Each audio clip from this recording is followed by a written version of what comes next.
नमस्कार। किसी भी कुंडली में हम ये कैसे देख सकते हैं कि इंसान का कर्म कैसा होगा? वो अच्छे कर्म का है या बुरे कर्म का कुंडली है? किस प्रकार का ये कुंडली है, हम ये कैसे जानें?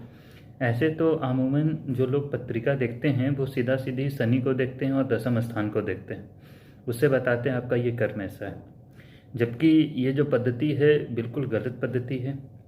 ऐसे जो आपका जो पूरा फुल कुंडली होता है, हमारे पिछले जन्म का किया हुआ सारा कर्मों का एकत्र है ये हमारे कर्मों का ब्लूप्रिंट है एक तरह से पूरा। जैसे हमारे सारे कर्म थे उस हिसाब से सारे ग्रह यथावत उसने डिग्री पर उतने जब जब गए तो आपके जन्म होती है।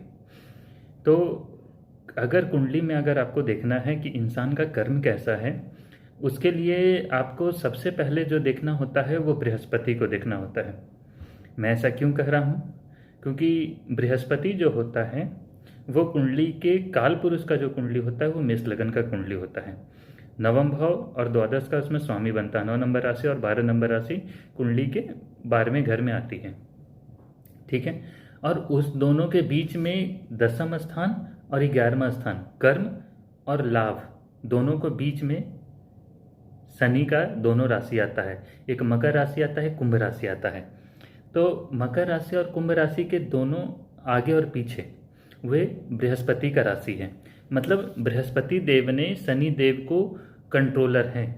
मतलब जैसा बृहस्पति देव आपको डिसीजन देंगे या ऑर्डर यहाँ से देंगे, उस हिसाब से शनि आपके कुंडली में कर्म करेगा, ठीक है। इट मीन्स आप कर्म करेंगे, शनि कर्म नहीं करेगा, आप कर्म कीजिएगा, ठीक है। मतलब यहाँ से बृहस्पति मतलब आपका भाग्य, ठीक है, आपके धर्म कैसे हैं, आपके सारा चीज है। उसके बाद से आपका कर्म निर्धारित होता है कि आप इस जीवन में किस प्रकार के कर्म कीजिएगा।